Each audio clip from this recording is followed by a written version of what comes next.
आज का हमारा जो टॉपिक है दैवी गुण और राक्षसी प्रवृत्तियां। भगवत गीता में चैप्टर नंबर 16 है, 16वां अध्याय। इस 16वें अध्याय में दैवी गुण कौन से है, राक्षसी प्रवृत्तियां कौन सी है, इसके बारे में बहुत विस्तार में बताया है। तो हम 1 घंटे में ब्रीफ में सुनेंगे, उसके बाद आपके कोई क्वेश्चंस होंगे तो आप पूछ सकते हैं। किसी भी प्रकार के क्वेश्चंस चलेंगे, स्पिरिचुअल भी पर्सनल भी। 10 मिनट्स के लिए हम क्वेश्चन आंसर रखेंगे। तो आज का सेमिनार स्टार्ट करने से पहले 2 मिनट के लिए हम सभी मेडिटेशन करेंगे। आप सभी को सीधा बैठना है। भगवत गीता में अध्याय 6 श्लोक नंबर 12 और 13 में ध्यान करने की विधि बताइए। सभी को सीधे बैठना है। आपको सभी को यहाँ पे ध्यान लगाना है, भ्रुकुटी के बीच में, जिसको बोलते हैं उत्तमांग। ये point, centre point of the forehead, यहाँ पे ध्यान लगाना है।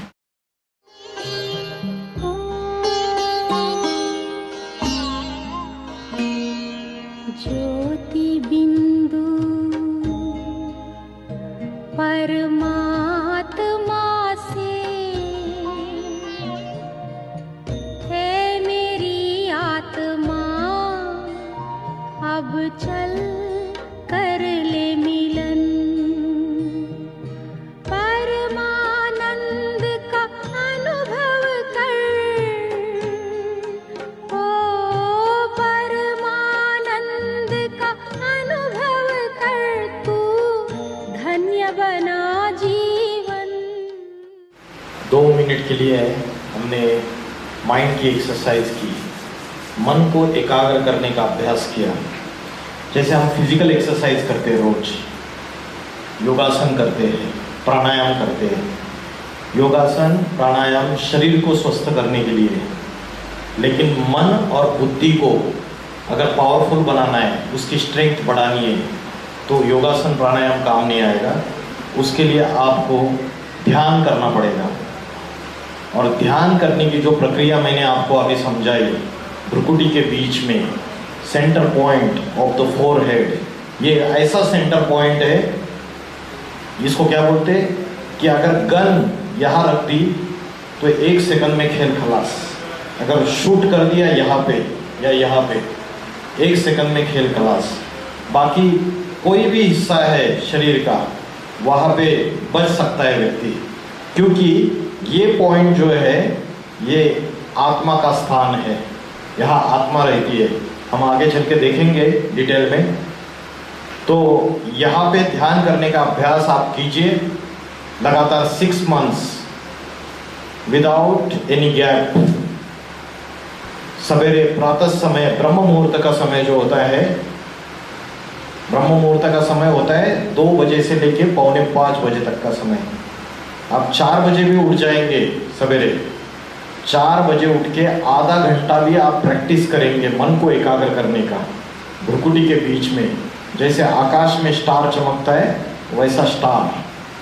कोई भी व्यक्ति याद नहीं आए, मन में विचार आएंगे अलग अलग। जब आप अभ्यास करेंगे तो मन में मल्टीपल थॉट्स आएंगे, एक विचार दूसरा विचार।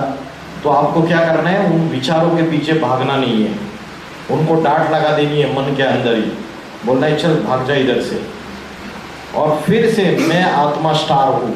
बस एक ही थॉट। जितना आप मल्टीपल थॉट्स को भगा के एक थॉट में इस पॉइंट पे कंसंट्रेट करेंगे, तो धीरे धीरे पहले तो प्रॉब्लम आएगा, धीरे धीरे आप देखेंगे 1-2 महीने में बहुत प्रोग्रेस नज़र आएगी। आपकी स्टेबिलिटी, माइंड का कॉन्सेंट्रेशन बहुत बढ़ जाएगा।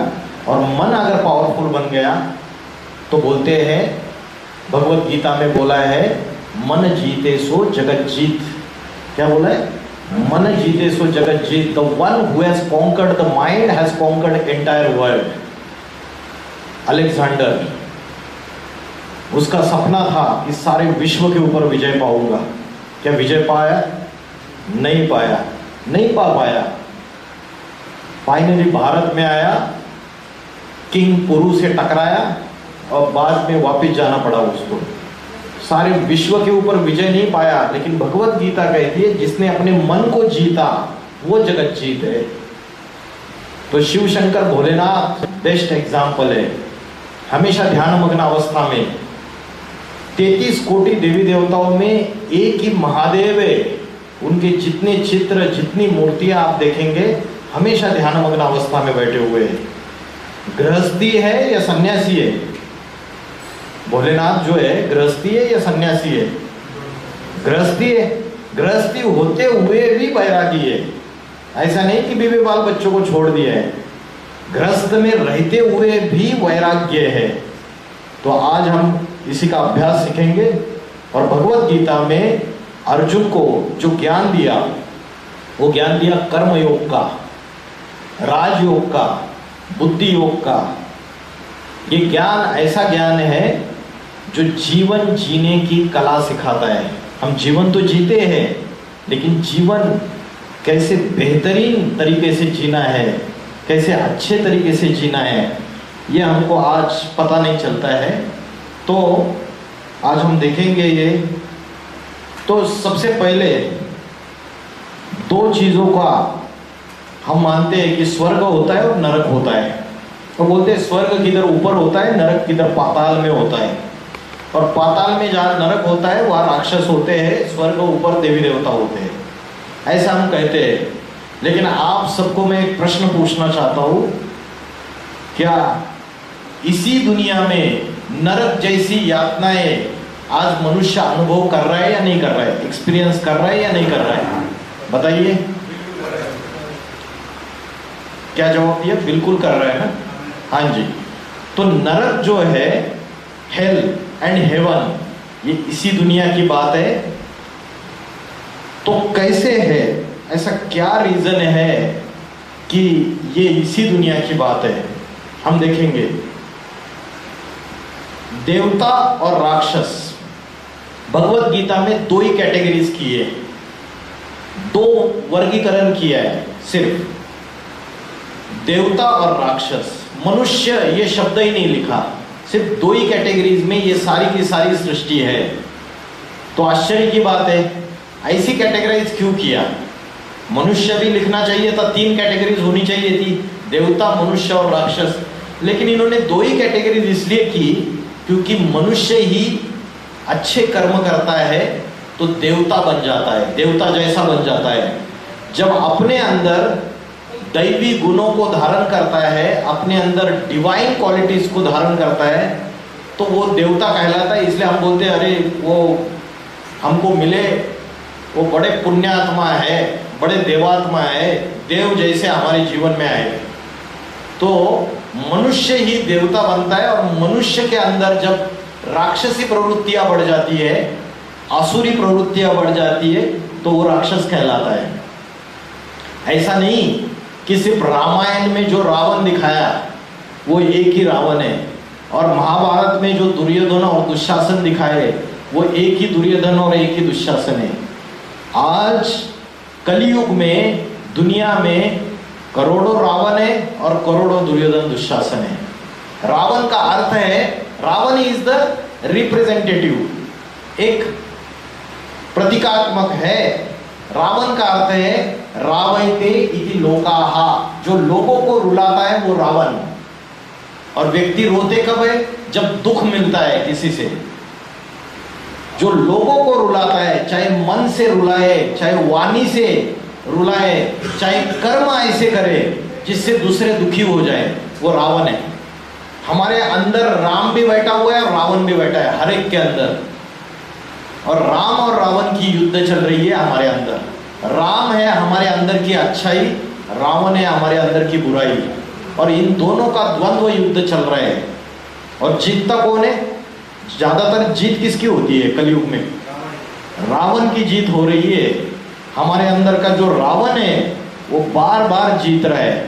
तो ये जो आसुरी प्रवृत्ति है, ये जो बड़े बड़े सींग दिखाए, आसुरों को बड़े बड़े केश दिखाए, ये वास्तविक रीत्या कलयुग के मनुष्य है जो खुद ही राक्षस जैसे कर्म करते हैं, राक्षस जैसी वाणी बोलते हैं, राक्षस जैसे विचार करते हैं, तो देवता और राक्षस इसी दुनिया की बात है।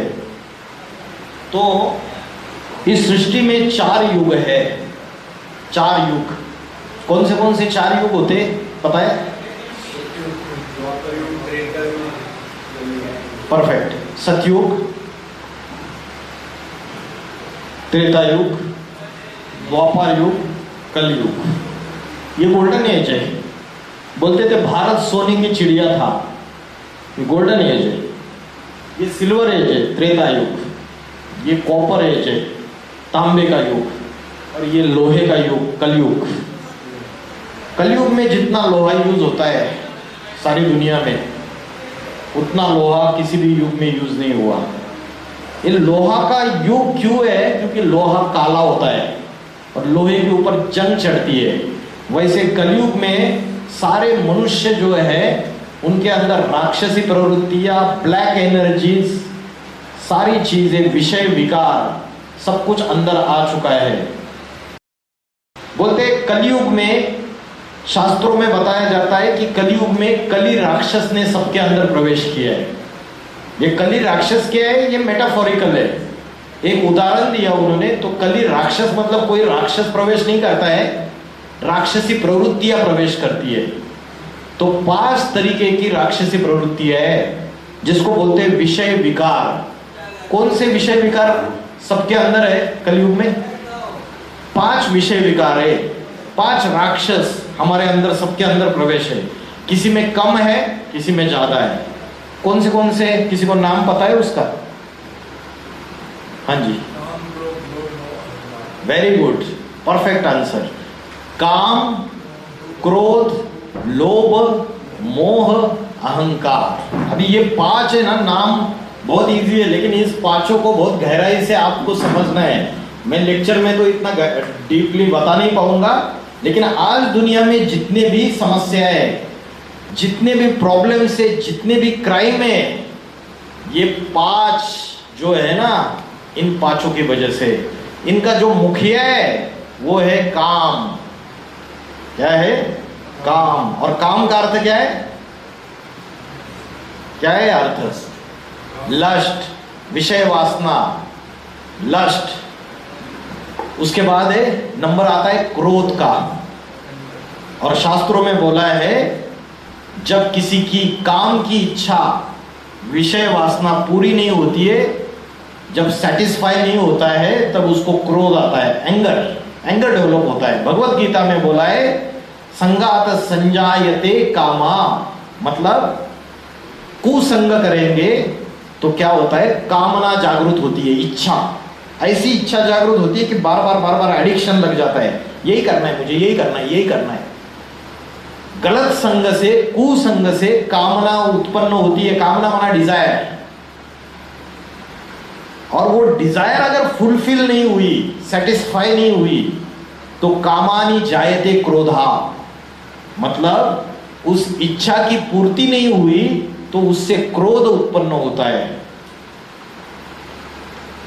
जीवन में कोई भी एग्जाम्पल देख लो, हम अपने आप को चेक कर सकते हैं।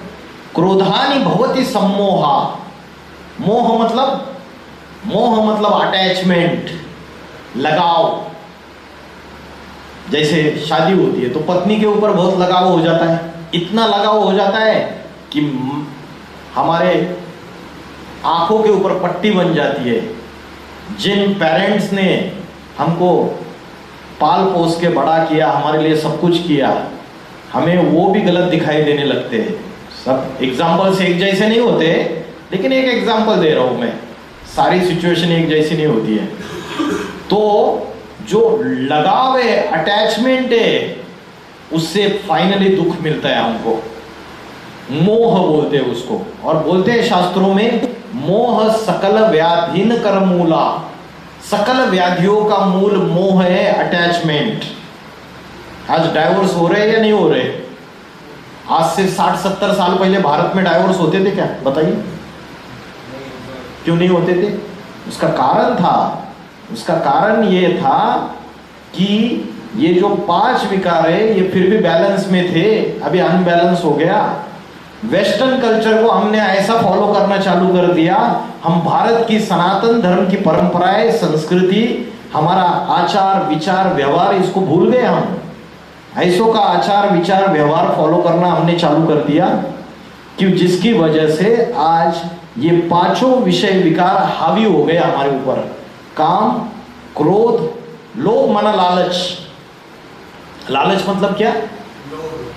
वही कि मेरी थाली में परोसा हुआ तो खाऊंगा, लेकिन सामने वाले की थाली में परोसा हुआ छीन के खाऊंगा। ये जो एटीट्यूड है, ये जो प्रवृत्ति है, वो लोभ की प्रवृत्ति है। और 5वां है काम, क्रोध, लोभ, मोह, और 5वां है अहंकार, ईगो, घमंड। किसी को धन का घमंड है कि मेरे पास बहुत पैसा है, किसी को अपने परिवार का घमंड है, मैं इस खानदान का बच्चा हूं, किसी को अपनी बुद्धि का घमंड है, मैं वकील हूं, मैं डॉक्टर हूं, मैं इंजीनियर हूं, मैं फलाना हूं। किसी को अपनी बुद्धि का घमंड है और किसी को अपनी रूप का घमंड है, मैं इतना सुंदर दिखता हूं या दिखती हूं। तो ये जो घमंड है, काम, क्रोध, लोभ, मोह, अहंकार, ये आत्मा के शत्रु है। आत्मा के क्या है? शत्रु है। और इनकी इन राक्षसी प्रवृत्तियों में फंसने की वजह से कलयुग में मनुष्य राक्षस बन जाते हैं, क्योंकि राक्षसी कर्म करते तो राक्षस कहलाते, रावण कहलाते। रावण जो लोगों को रुलाता है वो रावण है। अभी हमने जो सॉन्ग सुना स्टार्टिंग में, उस सॉन्ग की लाइन क्या थी? Punch line. अभी सॉन्ग सुना ना, मेडिटेशन ध्यान जब कर रहे थे, उसकी पंच लाइन क्या थी? हैं? भूल गए? किसी को याद नहीं रहा? पवित्र मन रखो, पवित्र तन रखो, पवित्रता मनुष्यता की शान है। जो मन वचन कर्म से पवित्र है वो चरित्रवान है।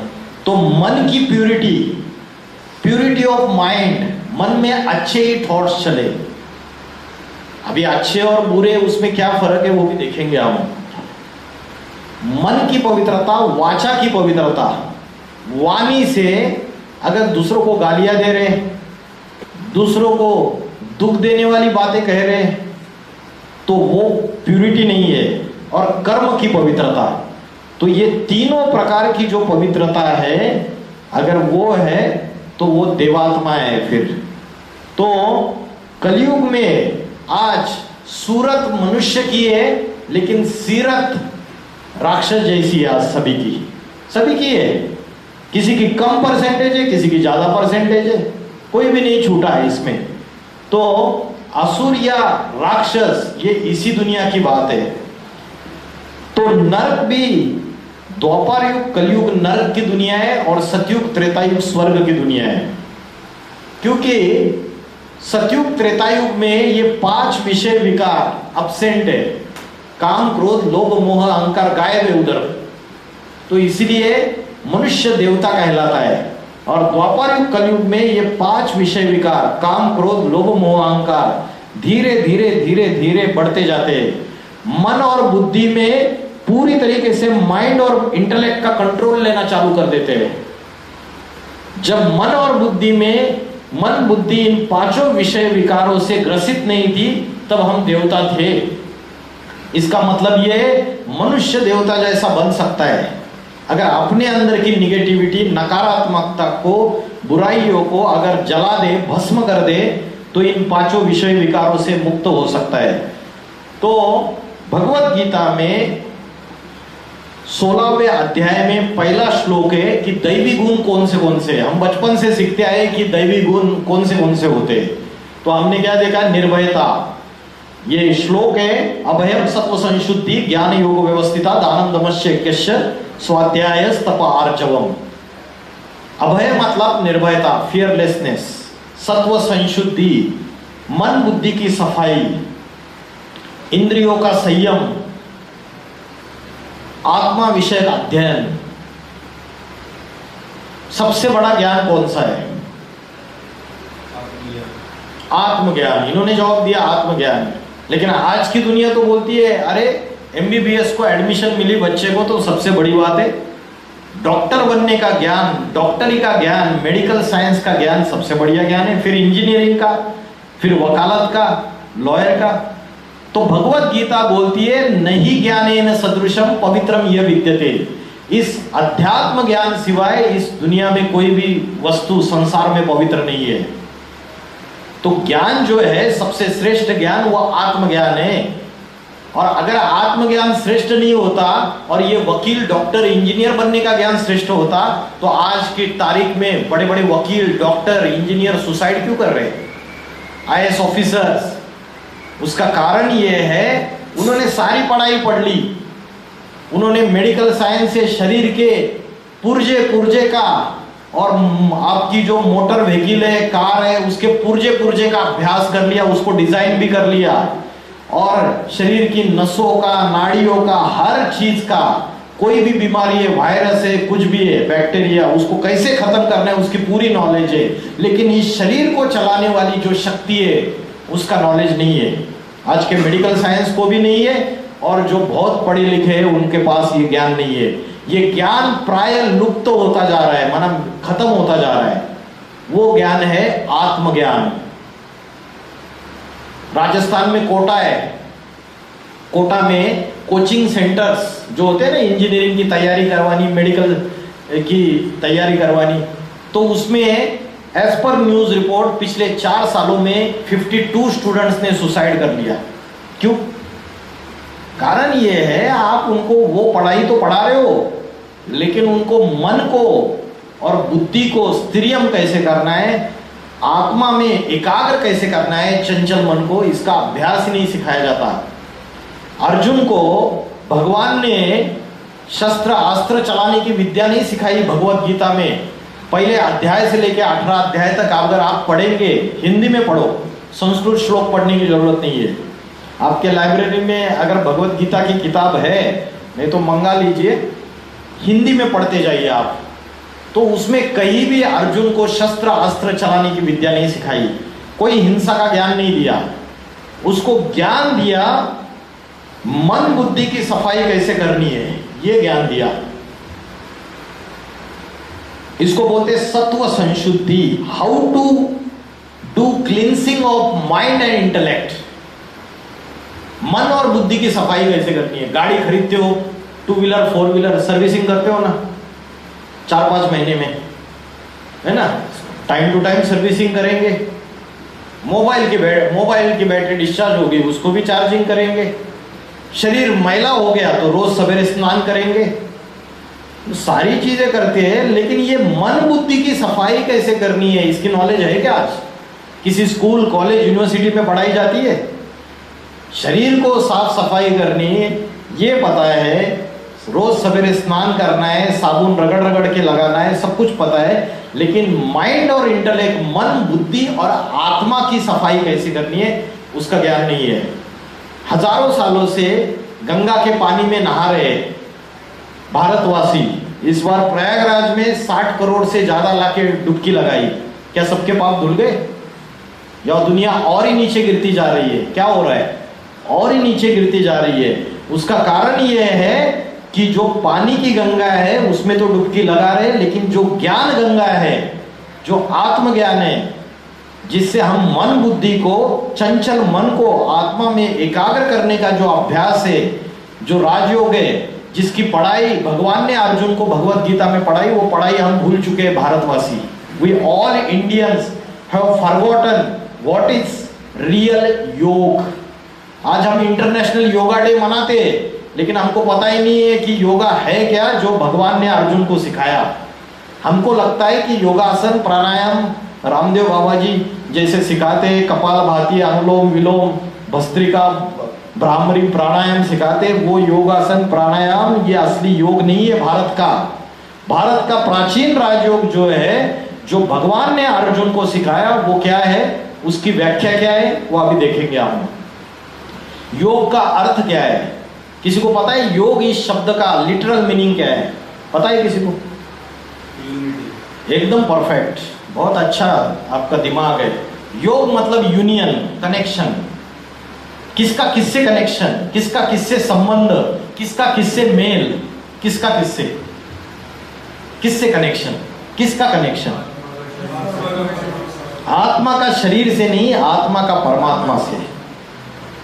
आत्मा तो शरीर को चला रही है, लेकिन आत्मा की शक्ति जब कमजोर हो जाती है तो आत्मा को बड़ी बैटरी से कनेक्शन, जब हमारी बैटरी डिस्चार्ज हो जाती है तो बड़ी बैटरी से हम चार्जिंग करते हैं। तो बड़ी बैटरी जो है, जिसको बोलते हैं सुप्रीम पावर, जिसको बोलते हैं अल्टीमेट ऑथोरिटी, जिसको बोलते हैं भगवान, जिसको बोलते हैं ईश्वर, जिसको बोलते हैं अल्लाह, जिसको बोलते हैं गॉड, सभी धर्मों में मान्यता है उसकी। क्यों मान्यता है? इतने चर्च बना दिए, इतनी गुरुद्वाराएं बना दी, इतने मस्जिद बना दिए, इतने मंदिर बना दिए, जरूर कोई सुप्रीम पावर है। और उस सुप्रीम पावर से अगर हम पावर लेंगे तो हमारी चार्जिंग होगी। लेकिन हम उसको भूल ही गए ना, चार्जिंग करेंगे कैसे? हम आत्मा को भूल गए और परमात्मा को भी भूल गए। हम शरीर को सब कुछ समझ बैठे, फिजिकल बॉडी को सब कुछ समझ बैठे। हम फिजिकल बॉडी को चलाने वाली जो अदृश्य शक्ति है उसकी नॉलेज नहीं है। और उसकी नॉलेज हजारों सालों से हमारे भगवत गीता में, हमारे शास्त्रों में, हमारे ऋषि मुनियों ने पहले से दे के रखी हुई है। आज हम उसको भूल गए। तो मन बुद्धि की सफाई कैसे करनी है?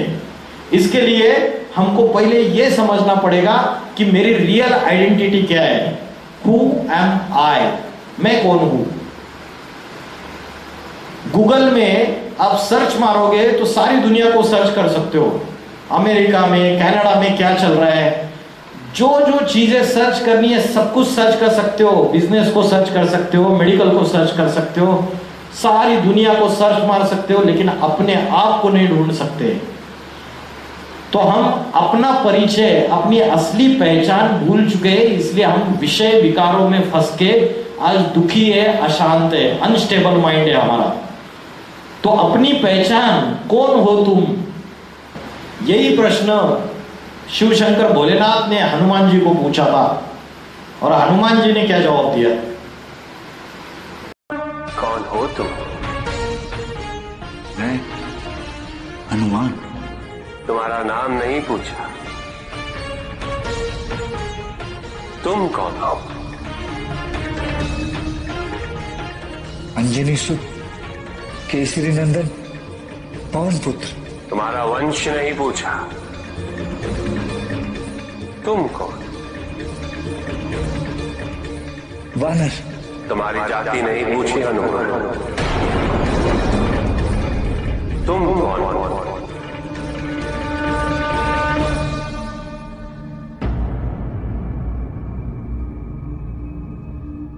मुझे ज्ञात नहीं, मुझे केवल ये ज्ञात है कि मुझे कुछ ज्ञात नहीं।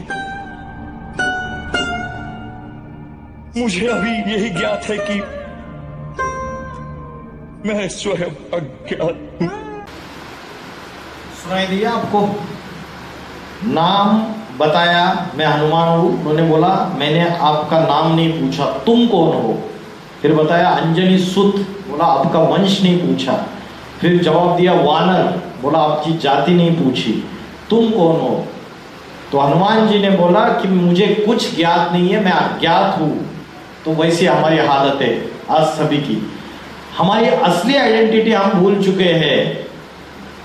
हम अपना परिचय क्या देते हैं? किसी को पूछा आप कौन है, तो इन्होंने बताया, अपना नाम बताया। किसी ने बोला मैं डॉक्टर हूँ, किसी ने बोला मैं बंगाली हूँ, किसी ने बोला मैं बिहारी हूँ, किसी ने बोला मैं हिंदू हूँ, किसी ने बोला मैं मुस्लिम हूँ। अपने जाति के आधार से, अपने धर्म के आधार से, अपनी क्वालिफिकेशन के अनुसार हमने अपना परिचय दिया। लेकिन ये जो हमारा परिचय है, ये हमारा परमानेंट आइडेंटिटी नहीं है, शाश्वत आइडेंटिटी नहीं है। हमारी शाश्वत और परमानेंट आइडेंटिटी वो है जो जन्म से पहले भी थी और मृत्यु के बाद भी रहेगी।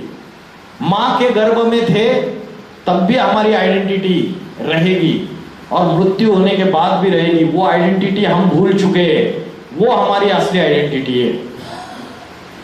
क्या है वो आइडेंटिटी?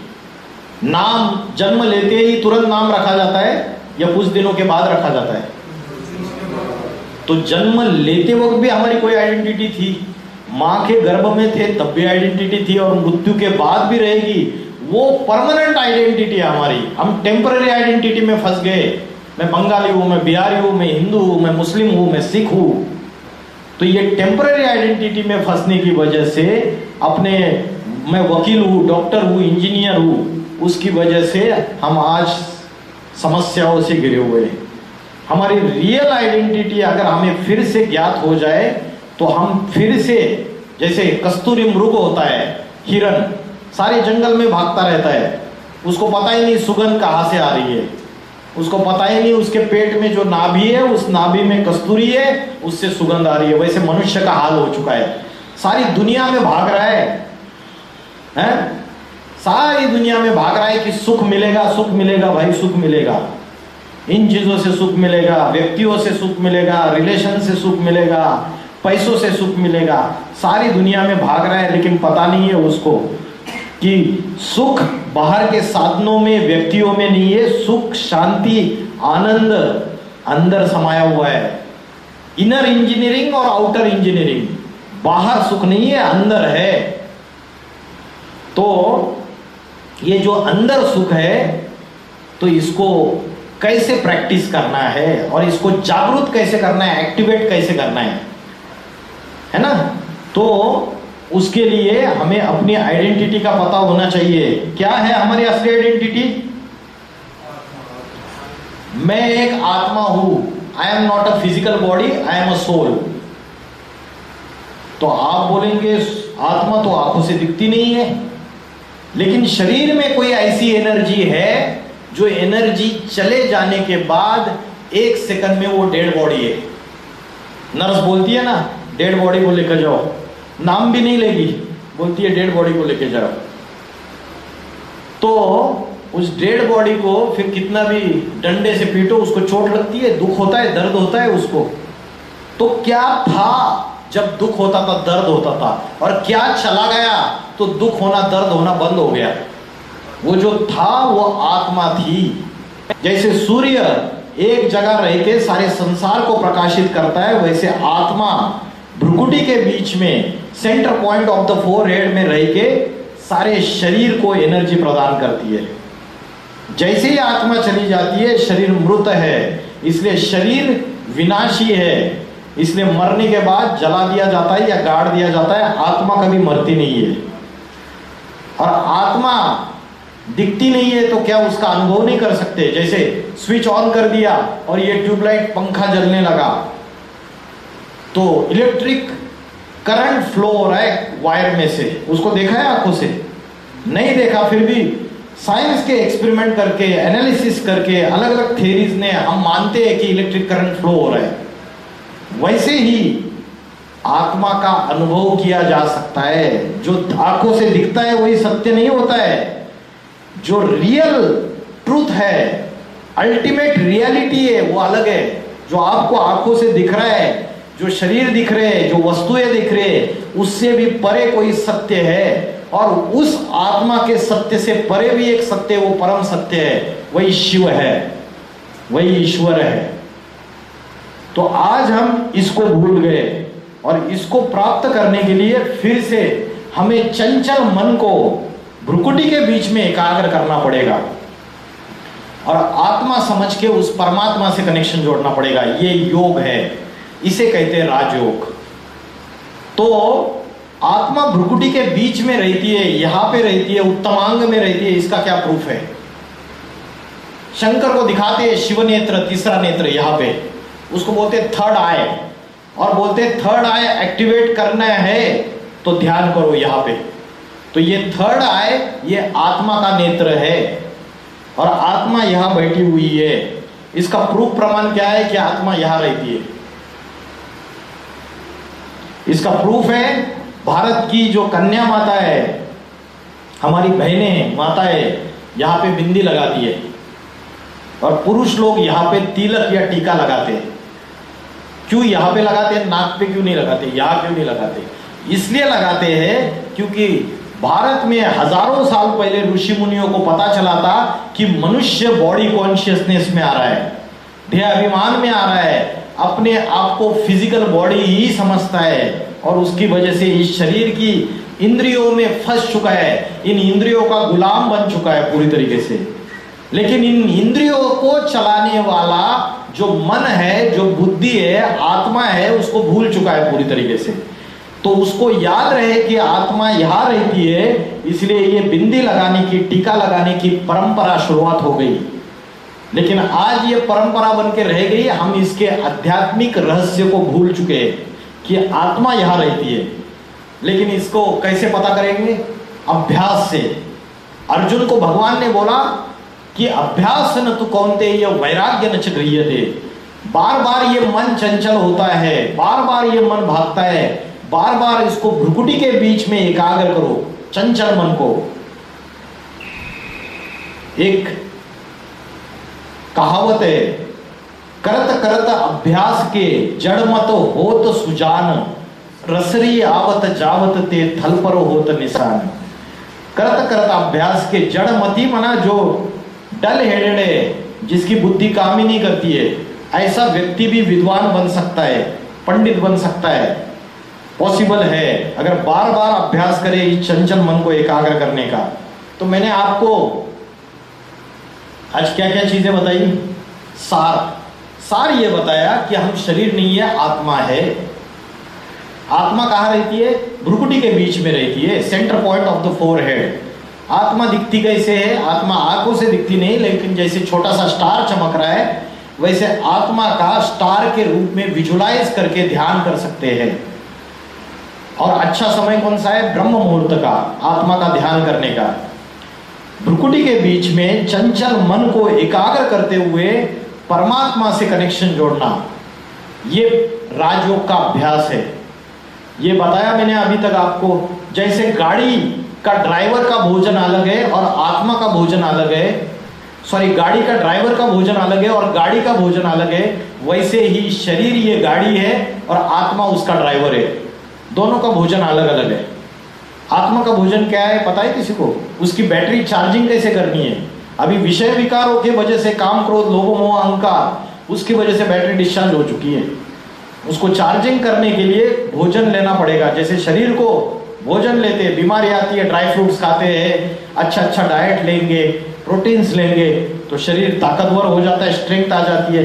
वैसे आत्मा की स्ट्रेंथ बढ़ाने के लिए, विल पावर बढ़ाने के लिए, कॉन्फिडेंस लेवल बढ़ाने के लिए, आत्मशक्ति, मनशक्ति बढ़ाने के लिए क्या भोजन है पता है आपको?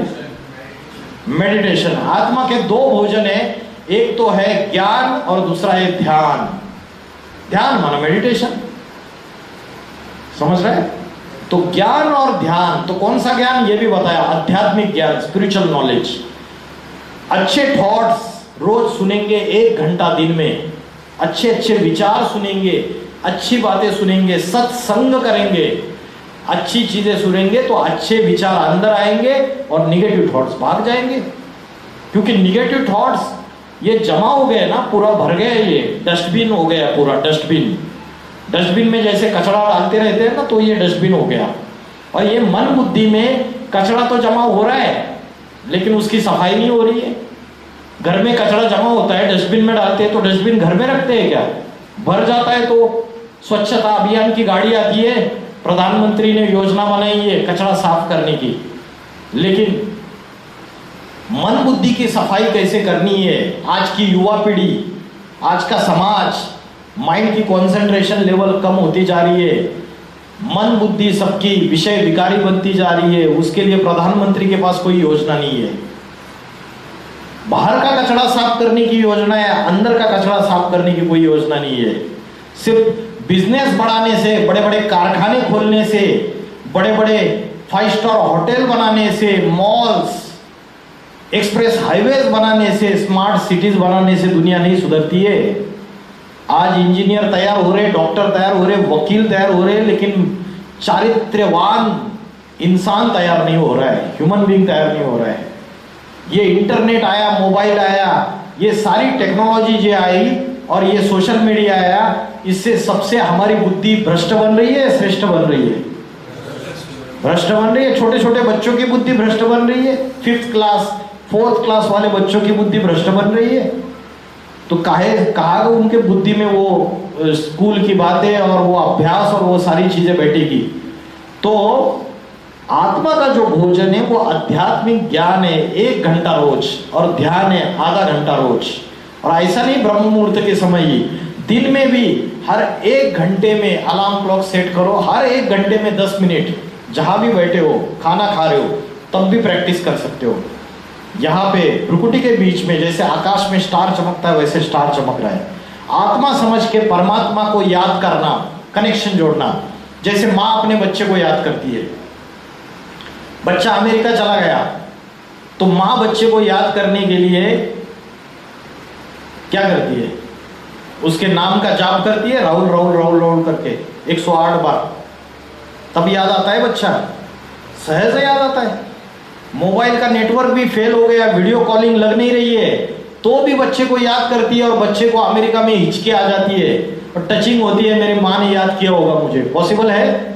ये वाइब्रेशन की पावर है, ये संकल्पों की पावर है, क्योंकि माँ का मन में बच्चे के प्रति प्योर थॉट से शुद्ध संकल्प है, शुद्धि है, अपवित्रता नहीं है। जितना माइंड प्योर है उतना कनेक्शन इजी होगा, मोबाइल की भी जरूरत नहीं। जब माँ बच्चे को याद करने के लिए मेडिटेशन में बैठ जाती है क्या, आंखें बंद करके राहुल को याद करने के लिए? जरूरत है? नहीं है। माँ बच्चे को याद करने के लिए कोई सॉन्ग प्ले करती है क्या? नहीं जरूरत है। माँ बच्चे को याद करने के लिए कोई एल्बम लेती है क्या, जिसमें फोटोग्राफ देखेगी कि ये मेरा बच्चा है, अभी उसको याद, या कोई डांस करती है? आज क्या हो रहा है, हम भक्ति के नाम पे भगवान को कोई याद नहीं कर रहा है, हम आडंबर कर रहे हैं बस। जहां सच्ची प्रीत है, जहां सच्ची मोहब्बत है, वो स्वतः ही याद आता है। तो परमात्मा जो है वो ज्ञान का सागर है, पवित्रता का सागर है, आनंद का सागर है, शांति का सागर है, ocean of peace, ocean of love, ocean of bliss, purity, सारी चीजें उसके पास है। और हमारी झोली फटी हुई है, हमारे अंदर ना पवित्रता है, ना ज्ञान है, ना सुख है, ना शांति है, ना स्थिरता है। तो हम उससे कनेक्शन जोड़ेंगे जिसकी झोली भरी हुई है, उससे कनेक्शन जोड़ेंगे तो हमारी भी झोली जो खाली हुई है वो भर जाएगी। और ये मैं नहीं कह रहा हूं, फेमस साइंटिस्ट निकोला टेस्ला कहता है। निकोला टेस्ला जो फेमस साइंटिस्ट है वो कहता है कि अगर हम अपने बुद्धि का कनेक्शन डिवाइन बीइंग या डिविनिटी से, सुप्रीम पावर से अगर हमारे बुद्धि का कनेक्शन जोड़ेंगे तो उसके अंदर की सारी डिविनिटी, उसके अंदर की डिवाइन क्वालिटीज हमारे अंदर आ जाएगी। आज हम किसको याद कर रहे हैं? किसको याद कर रहे हैं? हम उसको याद कर रहे हैं जिसकी खुद की बैटरी डिस्चार्ज है ना। प्रॉपर्टी के लिए भाई भाई का गला काट रहा है या नहीं? अभी मेरे पास एक केस आया है, बाप और बेटा प्रॉपर्टी के लिए झगड़ रहे हैं। तो हमारी बुद्धि का कनेक्शन उन लोगों से है जिनके अंदर पहले से डेमोनिक क्वालिटीज है। तो जिनको हम याद करते हैं वैसे ही हम बनते हैं। जो चीज आप पढ़ते हो, जो चीज आप देखते हो, जो चीज आंखों से देखते हो, कानों से सुनते हो, जिस चीज का संग करते हो वैसे ही आप बनते हो। अच्छे का संग करो, अच्छा बनोगे। तो लॉ ऑफ अट्रैक्शन है, जो आप what you imagine so you become. जैसे आप सोचते हो वैसे ही आप बनते हो। जैसे आपके थॉट से वैसे ही आपकी पर्सनैलिटी है, रियलिटी है प्रैक्टिकल में। कभी कभी ऐसा होता है जिसको याद कर रहे हैं उसका फोन आ जाता है, जरूरत ही नहीं, डायल करने से पहले ही उसके रिंग बज जाता है, उसका ही फोन आ जाता है। ये आपकी पावर है वाइब्रेशन की, माइंड की। लेकिन आज हम इसको भूल गए, इन मोबाइल में, ये बाकी चीजों में फंस गए, हम दूसरे साधनों में फंस गए। किसी को लगा कि भाई शराब पीने से हमें आनंद मिलेगा, लेकिन शराब पीने से लीवर भी तो डैमेज हो रहा है, किडनी भी तो डैमेज हो रहा है। तो ये अध्यात्म जो है ये ऐसा नशा है, ये ऐसा नशा है कि जिस नशे को एक बार चखो उसमें शरीर का कोई भी डैमेज नहीं है। उसकी मन बुद्धि की एकाग्रता है, फायदे ही फायदे है, निगेटिव कुछ नहीं है, सारा पॉजिटिव ही पॉजिटिव है। तो आत्मा के भोजन मैंने बताया, ज्ञान और ध्यान। और आत्मा के 3 शत्रु कौन है जो बैटरी को डिस्चार्ज कर देते? लस्ट, एंगर और ग्रीड, काम, क्रोध, लोभ। भगवत गीता में बोला है ये तीनों नरक के द्वार खोलने वाले। त्रिविधस्य नरकस्य इदम द्वारम नाशनम आत्मना काम क्रोध तथा लोभ तस्मात् त्रयं त्यजेत्। इन तीनों को त्याग दो। लेकिन बार बार हम वही गलतियां रिपीट करते हैं। एक बार जो गलती करता है वो माफ रहती है, और कोई व्यक्ति एक ही गलती बार बार करे तो वो महामूर्ख है, फिर सेम गलती को रिपीट कर रहा है। तो ये 3 हमारे शत्रु है। आज दुनिया में जितने भी क्राइम्स हो रहे हैं बड़े बड़े, वो क्राइम पेट्रोल एक सीरियल आती है, उसमें कोई भी एपिसोड निकाल के देखो, इन तीनों में से एक प्रॉब्लम रहेगा जिसकी वजह से क्राइम हुआ। सार है, पुलिस वाला नहीं सिखाता, आज की कोर्ट नहीं सिखाती ये सारी बातें। आज का लॉ तो सिर्फ ये जानता है कि कैपिटल पनिशमेंट दे दो, फांसी दे दो। कलकत्ता में घटना हो गई डॉक्टर लेडी के साथ, तो बोलते हैं कि है ना इसको सर कलम कर दो, इसको फांसी की सजा दे दो। तो उससे क्या, उसकी जानवरियत मर जाएगी, उसके अंदर की राक्षसी प्रवृत्तियां खत्म हो जाएगी, उसकी मेंटेलिटी चेंज हो जाएगी। अरे आत्मा कभी मरती नहीं है। आत्मा इधर यहां से शरीर छोड़ेगी, दूसरा शरीर धारण करेगी तो अपने संस्कार साथ में लेके जाती है। आत्मा के साथ क्या ट्रैवल करता है? जब एक शरीर छोड़ के दूसरे शरीर में जाती है तो क्या ट्रैवल करता है आत्मा के साथ? कर्म ट्रैवल करते हैं। कर्म ट्रैवल करते तो किस में ट्रैवल करते? कर्म मतलब डेटा। जैसे एक मोबाइल में मेमोरी कार्ड है, मेमोरी कार्ड में डेटा है, आपको दूसरे मोबाइल में ट्रांसफर करना है तो आप डेटा कार्ड निकाल लेते हो, दूसरे मोबाइल में डाल देते हो, डेटा ट्रांसफर हो गया। तो मेमोरी कार्ड में डेटा है, उसको ट्रांसफर कर दिया। तो आपके जो अच्छे बुरे कर्म है वो आपके स्टोर है, स्टोरेज स्पेस है, मन, बुद्धि और संस्कार। माइंड, इंटेलेक्ट और संस्कार। आपके अच्छे कर्म करते हो तो अच्छे संस्कार बनते हैं, बुरे कर्म करते हो तो बुरे संस्कार बनते हैं। तो आत्मा जब एक शरीर छोड़ के दूसरा शरीर धारण करती है, शरीर माना फोन, आत्मा माना वो डेटा कार्ड, मेमोरी कार्ड, और मन, बुद्धि और संस्कार में वो सारे के सारे कर्म आपके स्टोर है। पिछले जन्म में पाप कर्म किए तो वो अगले जन्म में साथ में जाते हैं, ऐसा नहीं है। इसलिए 5 साल का छोटा बच्चा पहली बार उसके जीवन में तबला उसने सामने देखा और तबले के ऊपर उसकी उंगलियां ऐसी घूमती है, ऐसा नाद, ऐसा ताल, ऐसा लय निकलता है कि देखने वाले हैरान हो जाते हैं कि मैं 20 साल से रियाज कर रहा हूँ, ऐसा तबला मैं बजा नहीं पाया आज तक। उसके अंदर कहां से आया 5 साल के बच्चे में? अभी 1 साल 2 साल के बच्चे मोबाइल चला रहे बहुत बढ़िया तरीके से, आपको वो फंक्शन पता नहीं, वो सेटिंग में जाएगा, सेटिंग चेंज करेगा, सब कुछ फंक्शंस कर देगा। 2-2 साल के बच्चों को प्रोग्रामिंग लैंग्वेज आ रही है, C++, सॉफ्टवेयर की सारी नॉलेज है उनको। कहां से आया उनके अंदर? पिछले जन्म में आत्मा ने जो भी संस्कार धारण किए वो कभी खत्म नहीं होते। अगर चोरी के संस्कार लिए तो चोरी के संस्कार साथ जाएंगे, और 4 साल का 5 साल का बच्चा स्कूल में ही चोरियां करना शुरुआत कर देगा। माँ बाप ने भी नहीं सिखाया और पड़ोसियों ने भी नहीं सिखाया और साथ वाले बच्चों ने भी नहीं सिखाया, मित्रों ने, फिर भी वो चोरियां करेगा, क्योंकि पिछले जन्म के संस्कार ट्रैवल करते हैं आत्मा में।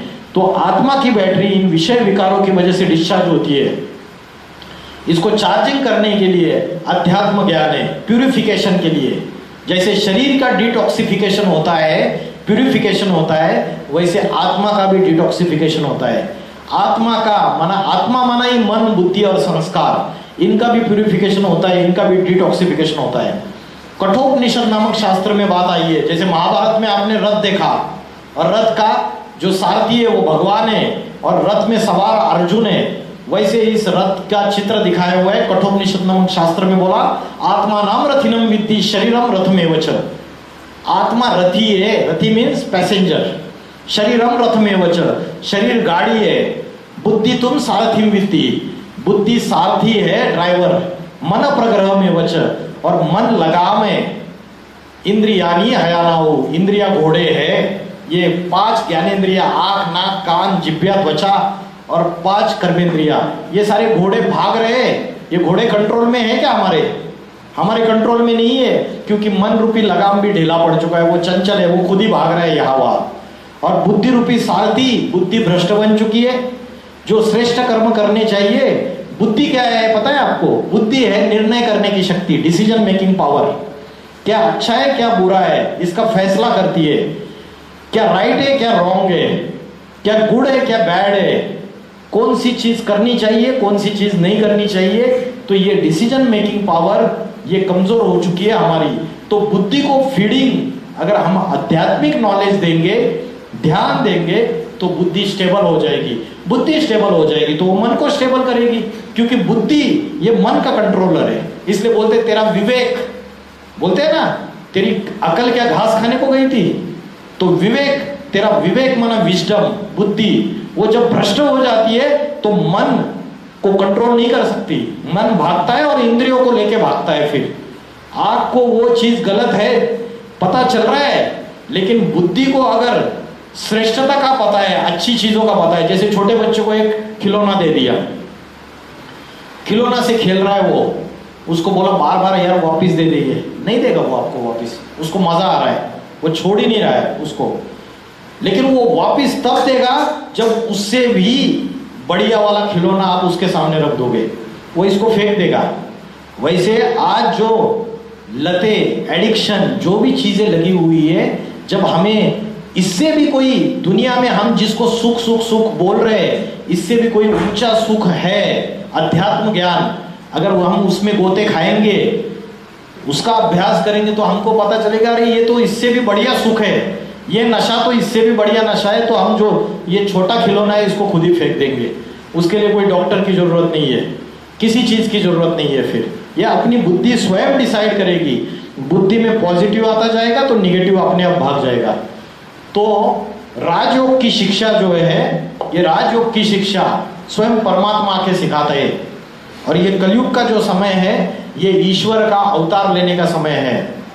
आप बोलेंगे कैसे ये ईश्वर का अवतार लेने का समय है? क्योंकि भगवत गीता में बोला है कि मेरा आने का समय जो है वो कौन सा है?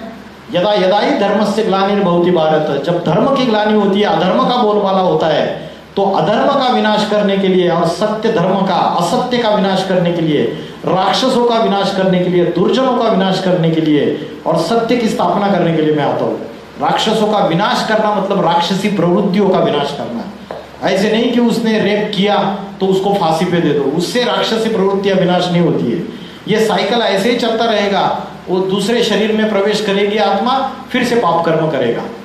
उसके लिए कड़े कानून लाने से नहीं होता है, उसके लिए अध्यात्म की जरूरत है। भारत में वो आध्यात्मिक शिक्षा दी जानी चाहिए, स्कूल, कॉलेज, यूनिवर्सिटी, सभी जगह।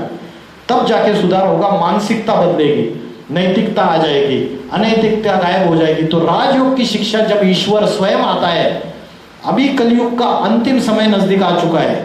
दुनिया में पाप, भ्रष्टाचार, अत्याचार, दुख, अशांति, हिंसा, आतंकवाद, पापाचार बढ़ता चला जा रहा है, अति होती जा रही है हर चीज की। हमारे मन बुद्धि के अंदर भी राक्षसी प्रवृत्तियों की अति हो रही है। ऐसे समय ईश्वर का आना होता है। आज सब धर्म वाले आपस में लड़ाई झगड़ा कर रहे हैं, हिंदू, मुस्लिम, क्रिश्चियन सारे आपस में लड़ रहे हैं। कोई भी धर्म बोलता है मेरा ही गॉड, मेरा ही भगवान सच्चा है, तो धर्म की भी ग्लानि हो रही है, सत्य गायब होता जा रहा है, सारी दुनिया हिंसा का आधार ले रही है। उस समय ईश्वर का अवतरण होता है और ईश्वर टीचर बन के आता है। शिव जो है वो शिक्षक बन के, सदगुरु बन के आता है इस दुनिया में। इसलिए हम बोलते हैं गुरु ब्रह्मा, गुरु विष्णु, गुरुदेवो महेश्वरो। तो कभी तो वो आया रहेगा इस संसार में, और कभी तो आकर उसने अध्यात्म की पढ़ाई रहेगी, राजयोग की शिक्षा पढ़ाई रहेगी। तो ये राजयोग की शिक्षा क्या है? इस चित्र में ये व्यक्ति जो बैठे हुए हैं, ये आत्मा का ध्यान कर रहे हैं भ्रुकुटी के बीच में और परमात्मा का स्मरण कर रहे हैं। और ये जिस आसन पे बैठे हैं वो 4 पिलर्स के ऊपर बेस्ड है ये आसन। 4 पिलर्स कौन से? पहला है ब्रह्मचर्य। ब्रह्मचर्य माना सेलिबसी, सेलिबसी माना सेल्फ कंट्रोल। सेल्फ कंट्रोल किसके ऊपर? अपनी वाचा के ऊपर कंट्रोल, अपने मन के ऊपर कंट्रोल, अपनी इंद्रियों के ऊपर कंट्रोल, अपने कर्म के ऊपर कंट्रोल। तो ये है असली ब्रह्मचर्य। दूसरा है शुद्ध अन्न, प्योर फूड। जैसे खाओगे अन्न वैसे बनेगा मन, जैसे पियोगे पानी वैसे होगी वाणी। अगर स्पिरिचुअल चीजों में, आध्यात्मिक चीजों में अगर हम उन्नति करना चाहते हैं, ऊपर उठना चाहते हैं, तो अन्न शुद्ध होना चाहिए। ऐसा अन्न सेवन नहीं करना है जिससे बुद्धि भ्रष्ट हो जाती है। समझ में आ रहा है? ऐसी चीजों का सेवन नहीं करना चाहिए जिससे मन और बुद्धि भ्रष्ट हो जाती है। तीसरा है दैवी गुण, डिवाइन क्वालिटीज, अहिंसा, सत्य।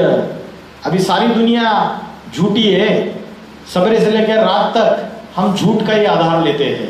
और कलयुग है झूठ खंड, तो पापी कलयुग है, झूठ का युग है। और झूठ खंड के बाद, पापी कलयुग का विनाश होने के बाद क्या स्थापन होगा? कलयुग के बाद क्या आएगा? सतयुग आएगा। सतयुग आएगा, इसको ही बोलते हैं राम राज्य, इसको ही बोलते हैं मुस्लिम लोग जन्नत, क्रिश्चियन लोग बोलते हैं पैराडाइज, हेवन, हिंदू लोग बोलते हैं स्वर्ग या वैकुंठ या राम राज्य या सत्य युग, सत्य का युग, जहां कोई पापाचार नहीं होता है, जहां कोई चोरी डकैती, किसी भी प्रकार की बीमारियां नहीं होगी, कोई भी प्रकार की दुख अशांति नहीं होगी, ऐसा युग रहेगा वो। तो वो कब आता है? जब मनुष्य अपने शरीर का भान भूल के अपनी आत्मा का ध्यान करना चालू कर देता है। ऐसे ही मनुष्य उस नवयुग में जाएंगे, और जो नहीं कर पाएंगे वो सारी पापी कलयुग की सृष्टि का विनाश हो जाएगा। तो चौथा है सत्संग। कलयुग में बोला है दो दोष है, संग दोष और अन्न दोष, ये सबसे बड़े दोष है। संग दोष मतलब company, good company, bad company, अच्छा संग, कुसंग। तो कलयुग में अगर आप किसी से दोस्ती करते हैं, 90% आपको ऐसे दोस्त मिलेंगे जो आपको कुसंग में लेके जाएंगे। सही बात है ना या गलत है? 10% आपको ऐसे मिलेंगे जो थोड़ी कोई अच्छी बातें बताएंगे, अच्छी चीजें थोड़ी थोड़ी बताएंगे। तो कलयुग में संग दोष और अन्न दोष है। तो आँख से, कान से हमें अच्छी चीजें सुननी चाहिए, अच्छी चीजें पढ़नी चाहिए, तो वो सत्संग है। और दुनिया में बोलते हैं सत्यम शिवम सुंदरम, एक शिव ही सत्य है, उसका संग ही सत्संग हो गया। फिर God is one, God is truth, highest है वो, हाईएस्ट से कनेक्शन जोड़ना चाहिए, तो हम भी उसके समान बनेंगे।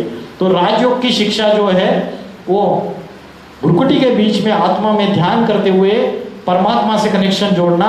तो और ये 4 पिलर्स, ब्रह्मचर्य, शुद्ध अन्न, दैवी गुण, सत्संग, इसको फॉलो करना, उससे काम, क्रोध, लोभ, मोह, अहंकार, ये 5 विषय विकार ये भाग रहे, ये सारे हमसे दूर जा रहे। जैसे कोई वृक्ष होता है, वृक्ष में जब पानी डालते हैं तो कहाँ डालना चाहिए पानी? जड़ों में डालना चाहिए। कोई मूर्ख होगा वो पत्तों को, टहनियों को पानी डालेगा। आज हम क्या कर रहे हैं? पानी कहाँ डाल रहे हैं? हम फिजिकल ग्रोथ की तरफ कॉन्सेंट्रेटेड है, जिम जाएंगे, लेडीज है तो ब्यूटी पार्लर जाएगी, हैं? हम कंप्लीटली फिजिकल ग्रोथ की तरफ फोकस्ड है। लेकिन जो शरीर है उसका जो जड़ या बीज है वो आत्मा है, मन और बुद्धि है, उसको हम कोई समय नहीं देते हैं, उसको पानी डालते ही नहीं है। और वो पानी है ज्ञान का जल, अच्छा ज्ञान, आध्यात्मिक ज्ञान, सत्संग, वो जल है, वो हम डालते नहीं है उसको। बाकी 24 घंटे में 1 घंटा भी हम ध्यान करने के लिए, अच्छा ज्ञान सुनने के लिए देते नहीं। जब वो पानी डालते जाएंगे तो ये वृक्ष सरसज्ज होगा। तो फिजिकल ग्रोथ के साथ साथ स्पिरिचुअल ग्रोथ, आध्यात्मिक विकास की तरफ भी ध्यान देना है हमको। तो उससे गीता में बोला है कि कौन से डिवाइन क्वालिटीज है, क्षमा, धैर्य, द्रोह न करना, अधिक मान न करना, ये सारी डिवाइन क्वालिटीज है। धैर्य है क्या हमारे अंदर? धैर्य माना पेशेंस। महाभारत में कौन सा कैरेक्टर था जिसके पास पेशेंस ही नहीं था? वो था दुर्योधन। जब भगवान को दुर्योधन पूछता है कि मेरे अंदर ऐसा क्या नहीं है जो अर्जुन के अंदर है, तो भगवान ने जवाब दिया, तेरे अंदर धैर्य नहीं है जो अर्जुन के अंदर है, तू उतावला है एकदम। तो धीरज, धर्म, मित्र और नारी, आपत काल परखियो चारी। जब आपके ऊपर संकट आएगा तो 4 चीजें चेक करनी होती है। धैर्य वो साथ खो देता है स्टार्टिंग में ही, पेशेंस। जब संकट आता है, जब कोई आपदा आती है, तो पहले धैर्य जो है उसकी परीक्षा हो जाती है आपकी, पेशेंस की। धर्म, तीसरी चीज धीरज, धर्म, मित्र, और मित्र की भी टेस्टिंग हो जाती है। अगर अच्छा मित्र रहेगा उस समय पीठ नहीं दिखाएगा। और चौथा है नारी। ये 4 चीजों की चेकिंग हो जाती है। तो ये सारी डिवाइन क्वालिटीज है, वो हमको पता है। तो राक्षसी प्रवृत्तियां क्या है? राक्षसी प्रवृत्तियां में वैसे आपको बोरिंग हो रहा है तो रुकता हूं, अगर और 10 मिनट 15 मिनट कंटिन्यू कर सकता हूं क्या? कर सकते हैं ना, कोई प्रॉब्लम नहीं ना, ठीक है ठीक है। तो अभी राक्षसी प्रवृत्ति की तरफ आते हैं। हमने एक ही टॉपिक सीखा अभी तक, मन बुद्धि की सफाई, दैवी गुण। भगवत गीता में 16वें अध्याय में चैप्टर नंबर 16 में पहले दैवी गुण की लिस्ट दी है, मैं उसमें गया नहीं डिटेल में, मैं सिर्फ एक ही पॉइंट बताया दैवी गुण में मन बुद्धि की सफाई कैसे करनी है। और उससे रिलेटेड मैंने आपको आत्मा का ज्ञान दिया, आत्मा कहाँ रहती है, भ्रुकुटी के बीच में, आत्मा का ध्यान कैसे करना है, आत्मा का भोजन क्या है, आत्मा की बैटरी डिस्चार्ज कैसे होती है, आत्मा के 3 शत्रु कौन से हैं, ये सारी बातें मैंने आपको बताई सार में।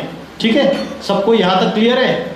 अभी हम जाते हैं आगे कि राक्षसी प्रवृत्तियां कौन सी है। भगवत गीता में बोला है दंभ दर्प, दंभ माना पाखंड, हाइपोक्रेसी। आज दुनिया में पाखंड बढ़ता चला जा रहा है, पाखंड माना दिखावा, शो ऑफ, और शो ऑफ धर्म में भी शो ऑफ हो रहा है।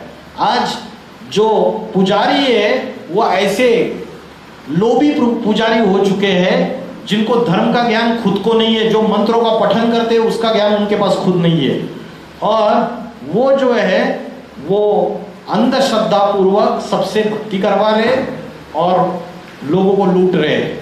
तो पाखंड ये राक्षसी प्रवृत्ति है। आज आप साधु महाराजों के पास जाएंगे, अल्पकाल की सिद्धियां करेंगे, मुट्ठी खोली, लड्डू निकाला, पेड़ा निकाला, दे दिया, बेटे का प्रमोशन हो जाएगा, आपकी जो बहू है उसको बच्चा हो जाएगा, ये अल्पकाल की प्राप्ति है। उससे बेटे को बहू को बच्चा हो गया, उसके बाद क्या समस्याएं खत्म हो जाती है? नहीं, और भी समस्याएं बढ़ती चली जाती है, और भी अनगिनत इच्छाएं कलयुग में, जिसके लिए हमें बार बार ये धक्के खाना पड़ता है, परमानेंट सॉल्यूशन नहीं है। तो धर्म के नाम पे पाखंड चल रहा है आज दुनिया में, और ये पाखंड जो है ये एक राक्षसी प्रवृत्ति है। ये चमत्कार और इन सारी चीजों के ऊपर दुनिया विश्वास करती है, लेकिन परमात्मा आके जो ज्ञान सुनाता है वो बीमारी जो है हमारे अंदर की, वो जड़ से बीमारी निकालने का ज्ञान सुनाता है, विषय विकारों की बीमारी। ऐसे नहीं कोई चमत्कार करके दिखाता है। आध्यात्मिक ज्ञान और ध्यान ये ऐसी दवाई है जैसे आयुर्वेदिक दवाई होती है, और धीरे असर करती है लेकिन जड़ से बीमारी को निकाल देती है। एलोपैथिक दवाई पैरासीटामोल खाओगे, डोलो 650 खाओगे, 10 मिनट में बुखार गायब हो जाएगा, लेकिन आयुर्वेदिक दवाई है तो जड़ से बीमारी को निकालती है। वैसे आध्यात्मिक ज्ञान है वो आपके अंदर का जो राक्षसी प्रवृत्ति है वो धीरे धीरे धीरे धीरे निकालती है। तो असुरों के क्या क्या लक्षण हैं? भगवत गीता में बोला है धन परिवार का घमंड। महाभारत में कौन सा कैरेक्टर है जिसको धन परिवार का घमंड सबसे ज्यादा था? दुर्योधन को। दूसरा है अभिमान, ईगो। तीसरा है क्रोध। चौथा है हार्शनेस। पांचवा है मूर्खता, बेसमझी, अज्ञानता। ये सारे आसुरी प्रवृत्तियां है। लास्ट ईयर पूना में एक बहुत बिल्डर है जो बहुत पैसे वाला अरबपति, उसके बेटे एक पोर्शे कार लेके गया, लग्जरियस कार होती है, 250 किलोमीटर पर आवर उसका स्पीड होता है और करोड़ों की आती है पोर्शे कार। उसको लेके गया रेस्टोरेंट में, 16 साल का बच्चा है, पिताजी के पास अरबपति है, बहुत सारा पैसा है पिताजी के पास, तो कार लेके गया और रेस्टोरेंट में शराब पी अपने दोस्तों के साथ, और फिर वो एक्सीडेंट कराया। 2 इंजीनियर्स को 1 सेकंड में उनको कुचल दिया, मर गए वो। तो फिर ये जो है साधन तो है लेकिन साधनों का मिसयूज है। ये धन और परिवार का घमंड के वजह से हम क्या करते, जो प्राप्ति हमें होती है, हमारे अंदर जो राक्षसी प्रवृत्तियां रहती है वो उसका मिसयूज कर लेती है, और मिसयूज करके हम अपना नुकसान कर लेते हैं। इसलिए साधनों का यूज करना गलत नहीं है, कार में बैठना गलत नहीं है, कार होना भी गलत नहीं है। ऐसे नहीं कि कार में मत बैठो, बैठो, कार यूज करो, लेकिन साधनों के अधीन होना और साधना को भूल जाना ये गलत है। साधना मतलब मन को साधना। हम इंस्ट्रूमेंट्स को ही सब कुछ समझ बैठे, मोबाइल, ये इंटरनेट, ये कार। वो कार को किसी ने स्क्रैच भी कर दिया तो सामने वाले का मर्डर कर देते हैं। अरे भाई, मनुष्य का जीवन ज्यादा उस कार से भी ज्यादा महत्वपूर्ण है क्या? उस कार का स्क्रैच उस मनुष्य के जीवन से ज्यादा महत्वपूर्ण है क्या? तो ये राक्षसी प्रवृत्ति है या ये डिवाइन क्वालिटीज है? ये राक्षसी प्रवृत्ति। हम साधनों के अधीन हो चुके, गुलाम बन चुके हैं साधनों के। तो जो राक्षसी प्रवृत्ति वाले होंगे उसके लिए भगवत गीता में बोला कि उनके क्या होंगे? जो करने योग्य कर्म है और जो त्यागने योग्य कर्म है इसको जानते नहीं है। मतलब जो कर्म करने चाहिए वो नहीं करेंगे और जो कर्म छोड़ने चाहिए वो नहीं छोड़ेंगे। समझ रहे हैं?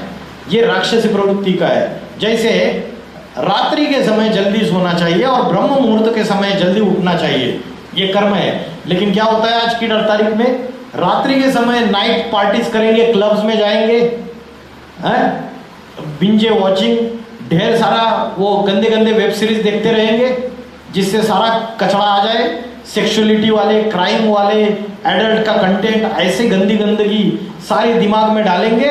और अध्यात्म कहता है, शास्त्र कहते हैं कि रात के 9:30 बजे के बाद से 12:30 1 बजे का समय राक्षस काल है। उस समय जल्दी सोना चाहिए। उस समय हम जगते हैं, दिमाग में सारी गंदगी डालते हैं। तो जो कर्म करने हैं, करने योग्य कर्म नहीं करते और सवेरे 9 बजे उठ जाएंगे, 10 बजे उठ जाएंगे। तो जो योगी पुरुष है वो प्रातः समय ब्रह्म मुहूर्त के समय उठता है। और वो योगी पुरुष क्या करता है?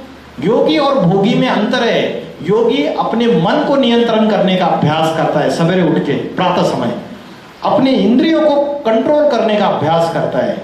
और जो भोगी होता है वो रात को देर से सोएगा और सवेरे देर से उठेगा। ये भोगी के लक्षण है। तो भगवत गीता में बोला राक्षसी प्रवृत्ति वाले लोग करने योग्य कर्म नहीं करते और ना करने योग्य कर्म करते। उनके अंदर ना शुद्धता रहती है, ना सदाचार रहता है, ना सत्य होता है। झूठ ही झूठ, सदाचार भी नहीं होगा, अच्छा आचरण भी नहीं होगा। तो उसकी वजह से आज की सारी दुनिया डिप्रेशन, टेंशन, स्ट्रेस, एंजाइटी, चिंताएं, सुसाइडल थॉट्स, लोनलीनेस, ये अलग अलग प्रॉब्लम से, रात को नींद नहीं आना, ये सारी प्रॉब्लम से इसलिए जूझ रहे क्योंकि हम जो करने योग्य कर्म है, मन को एकाग्र करने का जो अभ्यास है, अध्यात्म का अभ्यास है, उसको भूल चुके हैं। ये सुधीर चौधरी है, जर्नलिस्ट, फेमस, आज तक में भी थे, जी न्यूज में थे, अभी रिजाइन कर दिया है। इनकी एक न्यूज रिपोर्ट थी, उन्होंने न्यूज रिपोर्ट एक बनाई जिसमें उन्होंने बोला कि कैसे आज की जो युवा पीढ़ी है ये कैसे नष्ट हो रही है उनकी बुद्धि। जिस समय हमारे देश में चारों तरफ महिलाओं की सुरक्षा की बात हो रही है, लोग कह रहे हैं कि महिलाओं को अपराधों और अपराधियों से आजादी कब मिलेगी। ऐसे में उसी समय हमारे देश में इंटरनेट पर लोग महिला सुरक्षा से ज्यादा पॉर्न वीडियोस को सर्च कर रहे हैं। 10 अगस्त से 20 अगस्त के बीच, मैं यही 10 अगस्त से 20 अगस्त के बीच की बात कर रहा हूं, अभी की पिछले हफ्ते की, भारत में गूगल पर पॉर्न वीडियोस को सर्च करने का एवरेज इंटरेस्ट 90.8% रहा है, जबकि जॉब्स यानी नौकरियों को सर्च करने का एवरेज इंटरेस्ट हमारे देश में सिर्फ 17.4% रहा है। और कोलकाता की इस रेप और मर्डर की घटना को सर्च करने का एवरेज इंटरेस्ट 30% रहा है। यानी इंटरनेट की सर्च हिस्ट्री में पॉर्न वीडियोस के मुकाबले नौकरी और महिला सुरक्षा का मुद्दा दूर दूर तक नहीं है। सबसे ज्यादा शर्मनाक बात यह है कि इसी देश में लोग इंटरनेट पर कोलकाता की घटना का रेप वीडियो ढूंढ रहे हैं। इन चीजों को थोड़ा सा देखेंगे। इनको जानते हैं आप? इन्होंने रणवीर अलाहाबादिया, इन्होंने भी एक स्टेटमेंट दिया था, बहुत वल्गर लैंग्वेज यूज की थी। तो आज के छोटे छोटे बच्चे इसके फैन से, 5th क्लास 6th क्लास, तो वो सुनेंगे ऐसी गंदी गंदी बातें, तो इनके ऊपर क्या असर पड़ेगा? फिर इनके ऊपर केसेस रजिस्टर हो गए, फिर इन्होंने अपना काम करना, ऐसी चीजें बोलना बंद कर दिया। तो ये जो सोशल मीडिया पे जो एडल्ट कंटेंट परोसा जा रहा है, तो हम जो भी परोसा जा रहा है, हमारी बुद्धि इतनी भ्रष्ट हो चुकी है कि इसमें कौन सा हमारे फायदेमंद है और कौन सा नुकसान है, यह हमें डिसाइड करना है। डिसीजन मेकिंग पावर, निर्णय करने की शक्ति, ये बुद्धि की शक्ति है। यह हमें डिसाइड करना है कि कौन सा परोसा हुआ खाना है, कौन सा नहीं खाना है। समझो बासी 2 दिन के पहले की सब्जी आपको परोस दी घर में, खाते हो क्या? तुरंत ऐसे उठा के फेंक देते हो, ये क्या परोस दिया मुझे? तो ये सोशल मीडिया प्लेटफॉर्म्स पे, ये इंटरनेट पे जो गलत चीजें परोसी जा रही है उसको हम क्यों ले रहे हैं? ये हमारी बुद्धि का फैसला होना चाहिए कि क्या चीज लेनी चाहिए, क्या चीज नहीं लेनी चाहिए। ये आज यूनिवर्सिटीज कॉलेजेस में आज ड्रग्स और गांजा एडिक्शन की सारी चीजें इतनी इजीली मिल रही है जैसे लॉलीपॉप चॉकलेट मिलता है, इस तरीके से सप्लाई है सब जगह। तो समाज में ये सारी चीजें आज छोटे छोटे बच्चों का बुद्धि खराब कर रहे हैं पूरी तरीके से। ये नशा मुक्ति का एक लेक्चर हो रहा था हरियाणा की यूनिवर्सिटी, 4 यूनिवर्सिटी के बच्चे इकट्ठा बैठे थे। वो लड़का क्या बोलता है सुनिए। सर हमने इतना बड़ा ये कार्यक्रम देखा नशा मुक्ति अभियान का, और यूनिवर्सिटी नशे का सबसे बड़ा एपी सेंटर है। सर आज हम 5 यूनिवर्सिटी के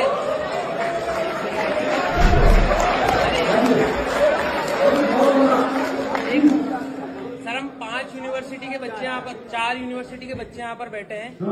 आज गांजा मिलना या फिर कोई नशे की सामग्री मिलना, टॉफी लॉलीपॉप जितना आसान है मिलना, तो एक फर्स्ट ईयर का या सेकंड ईयर का बच्चा गांजे के डीलर को ट्रेस कर सकता है या ट्रैक कर सकता है, तो पुलिस क्यों नहीं कर पाती? क्या पुलिस ही पीछे छूट रही है?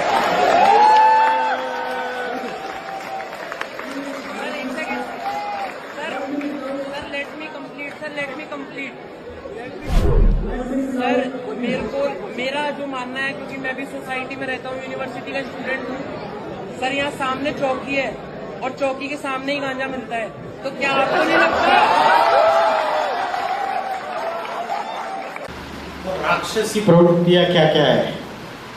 भगवत गीता में बोला कि काम क्रोध के वशीभूत होके काम वासना को भोगने के लिए अन्यायपूर्वक धन का संग्रह करते हैं राक्षसी प्रवृत्ति के लोग। अन्यायपूर्वक, एक होता है न्यायपूर्वक, आप कहीं जॉब कर रहे, आप काम करते हो, उसका सैलरी आपको मिलता है, या आप कोई बिजनेस कर रहे सच्चाई से, उससे जो भी मुनाफा आता है वो।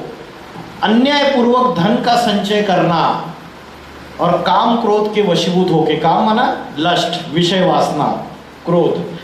तो ऐसे जैसे धृतराष्ट्र है महाराष्ट्र में, महाभारत में धृतराष्ट्र के लिए बोला, उसने अन्यायपूर्वक सारी धन संपत्ति अपने अंडर कर दी थी। पांडवों ने सिर्फ 5 गांव मांगे थे, पांडव सच्चे थे लेकिन उनको नहीं मिले। ऐसे ही आज की दुनिया में ये धृतराष्ट्र बैठे हुए हैं। हर्षद मेहता का नाम सुना है? स्टॉक मार्केट स्कैम, इन्होंने 4000 करोड़ रुपए का घोटाला किया। हर्षद मेहता मतलब अमीर बनता जा रहा है, गरीब बनता जा रहा है भारत के अंदर। सारी दुनिया में भी यही हालत है। ऐसे राक्षसी प्रवृत्ति के लोग हैं जो अन्यायपूर्वक सारा धन संचय करते हैं। अभी अलग अलग ये स्टॉक मार्केट जो है, इसमें जो ये शेयर्स वगैरह का जो ट्रेडिंग का जो काम करते हैं, इसमें भी एक प्रकार की ये भी गैम्बलिंग है, एक प्रकार का ये भी जुआ है। तो इसमें भी आज की युवा पीढ़ी इन सारी चीजों में बर्बाद होती जा रही है। हमारा विवेक इस चीज को एक्सेप्ट नहीं कर पाता है कभी कभी कि ये गलत है करके, लेकिन इसके परिणाम जो है वो गलत ही है। उसके बाद विजय माल्या का नाम सुना है? विजय माल्या एयरलाइन कौन सी, किंगफिशर, उसका मालिक, इन्होंने 9000 करोड़ रुपीस का स्कैम किया था। मतलब भगवत गीता बोलती है कि राक्षसी प्रवृत्ति के लोग अन्यायपूर्वक धन का संचय करते हैं और काम और क्रोध के वशीभूत हो जाते हैं। फिर उसके बाद नीरव मोदी 11,000 करोड़ रुपीस का 13,000 करोड़ रुपीस का स्कैम है इनका, पंजाब नेशनल बैंक में मनी लॉन्ड्रिंग के एलिगेशन से। 2G स्कैम सुना था आपने? AK राजा जो कांग्रेस गवर्नमेंट में मिनिस्टर था, उसका जो स्कैम है 1.76 लाख करोड़, इतना। उसके बाद कॉमनवेल्थ गेम्स हुए थे 2010 में दिल्ली में, सुरेश कलमाड़ी जो कांग्रेस गवर्नमेंट के सांसद थे, उन्होंने स्कैम किया था 70,000 करोड़ रुपीस का। तो ये राक्षसी प्रवृत्तियों की, ये राक्षसी प्रवृत्ति, ये भगवत गीता में पहले ही बता के रखा है। तो ये सारे समाज में ये राक्षसी प्रवृत्तियां फैलती चली जा रही है। भगवत गीता में बोला है कि काम महाशत्रु है। क्या बोला है? काम महाशत्रु है। माना ये जो विषय वासना है, लस्ट है, ये महाशत्रु है। और बोला इसको त्याग देना चाहिए। जय शत्रु महाभाव काम रूपम दुरासदम। इस काम विकार रूपी शत्रु की हत्या कर दे। कौन सा देवता है जिनको दिखाया कि उन्होंने ये जो लस्ट है, ये जो सेक्सुअल डिजायर है, इसके ऊपर विजय पाया? कौन सी देवता है? हनुमान। और शिवजी। शिवजी के लिए बोला है कि इन्होंने कामदेव को भस्म किया। ये कामदेव मतलब कोई पर्सनैलिटी नहीं है, अपने अंदर की जो सेक्सुअल डिजायर या लस्ट है, इसके ऊपर विजय प्राप्त कर लेना। तो भगवत गीता में बोला है काम महाशत्रु है। और उसी भगवत गीता में राक्षसी प्रवृत्ति के लोग क्या कहते हैं? कामोपभोग परमा। मतलब ये विषय वासना, ये लस्ट, ये विकार भोगना, यही परमानंद है, इसी में मजा है, इसी में सुख है। ऐसा मानने वाले लोग जो है, भगवत गीता बोलते हैं कि वो राक्षसी प्रवृत्ति वाले लोग हैं। आज रेप सिर्फ बाहर की दुनिया में रेप नहीं हो रहे छोटी छोटी बच्चियों के ऊपर, बल्कि मैरिटल रेप भी हो रहे हैं। सुप्रीम कोर्ट में केस चल रहा है इसका, मैरिटल रेप। मतलब स्त्री के साथ भी जोर जबरदस्ती, मतलब पत्नी के साथ, स्त्री के साथ नहीं। तो ये भी एक राक्षसी प्रवृत्ति है।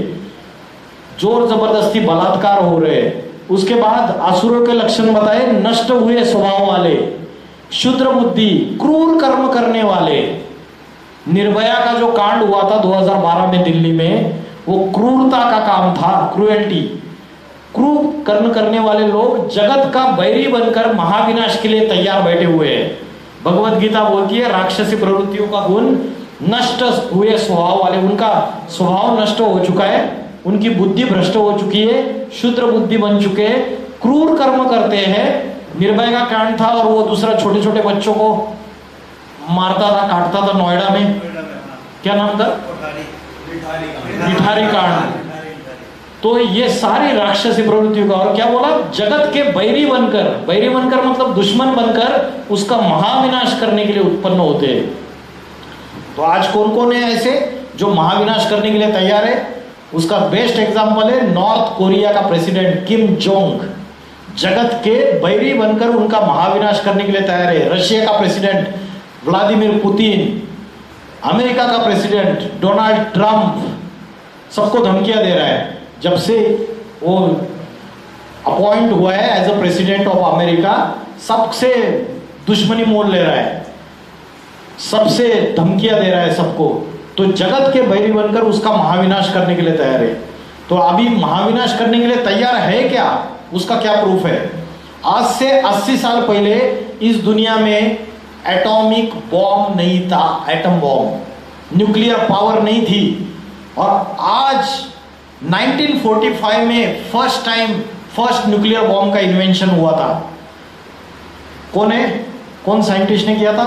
Robert Oppenheimer. आज 80 साल के बाद, 85 इयर्स के बाद, छोटे से छोटे कंट्री के पास एटम बॉम्ब है, न्यूक्लियर वेपन्स है।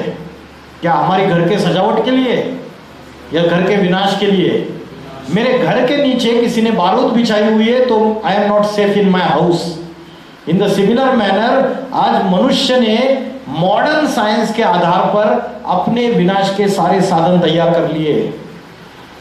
ये एटम बॉम्ब, ये न्यूक्लियर वेपन्स, ये न्यूक्लियर मिसाइल्स, सबमरीन्स में, हवा में ऐसे ऐसे फाइटर जेट तैयार कर दिए, राफेल, इतने सारे न्यूक्लियर वेपन छोड़ देगा ना, तो पाकिस्तान, उसके पास खाने के लिए दूध नहीं है, चावल नहीं है, आटा नहीं है, कुछ नहीं है, बच्चों को पिलाने के लिए दूध नहीं है, लेकिन एटम बॉम्ब है उनके पास और धमकी दे रहा है भारत को।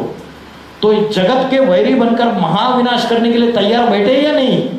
ये राक्षसी प्रवृत्तियां बढ़ती जा रही है या नहीं बढ़ती जा रही है?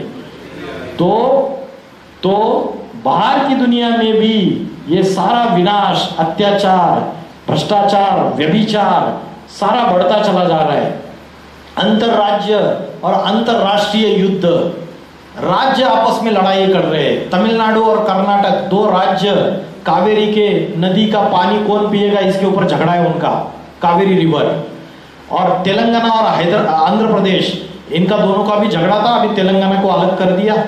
तो अंतरराज्यीय और अंतरराष्ट्रीय युद्ध, समाज समाज से झगड़ रहा है, जातियों में आपस में झगड़े। जाओ कई जातियों में, गांवों में, कई जगह पे जातियों में झगड़े, लोगों के आदि धर्म के नाम पे झगड़े, राज्यों के झगड़े, समाज में झगड़े, कम्युनिटीज में, एक धर्म के अंदर भी अलग अलग डिवीजन हो चुके हैं।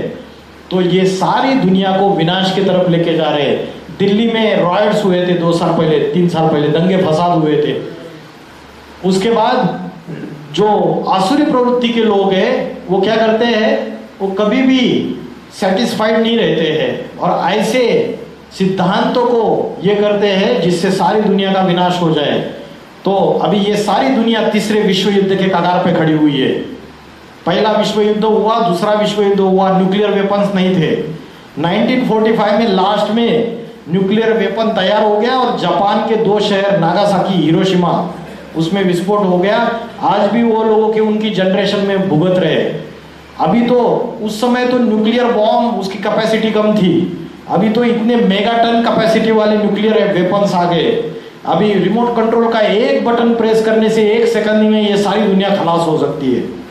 तो मनुष्य ने अपने विनाश के सारे साधन तैयार कर लिए, अपनी तीखी बुद्धि से मॉडर्न साइंस के आधार पे अपने खुद के विनाश के साधन तैयार किए। ये राक्षसी प्रवृत्ति है। और तीसरा विश्व युद्ध अगर हुआ तो न्यूक्लियर वॉर होगी, और न्यूक्लियर वॉर होगी और एटम बॉम्ब का अगर विस्फोट होगा तो अर्थ का टेम्परेचर इंक्रीज हो जाएगा। अर्थ का टेम्परेचर इंक्रीज होने से उत्तर ध्रुव और दक्षिण ध्रुव में जो बर्फ के पहाड़ है वो पिघल जाएंगे।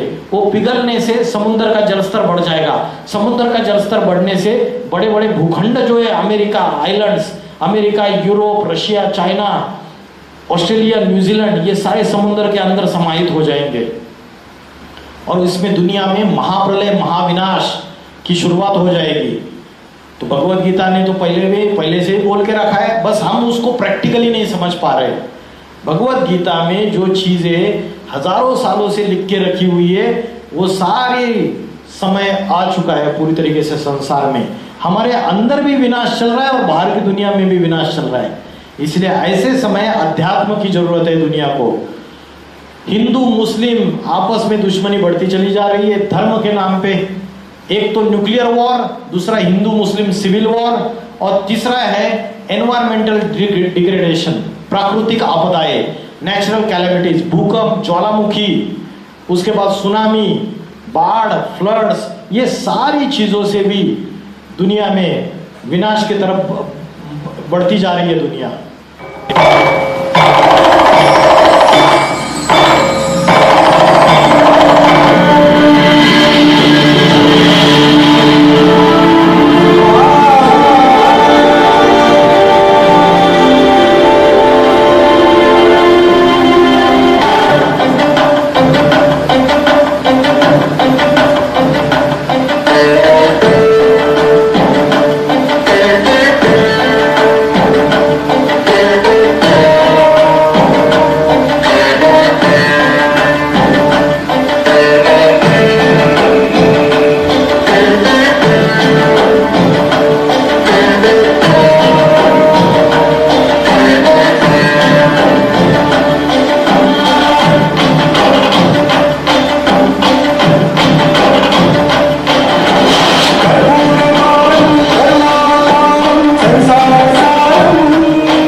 ऐसा जो समय है, ऐसे समय कलयुग का लास्ट समय, उस समय ईश्वर अवतार लेता है।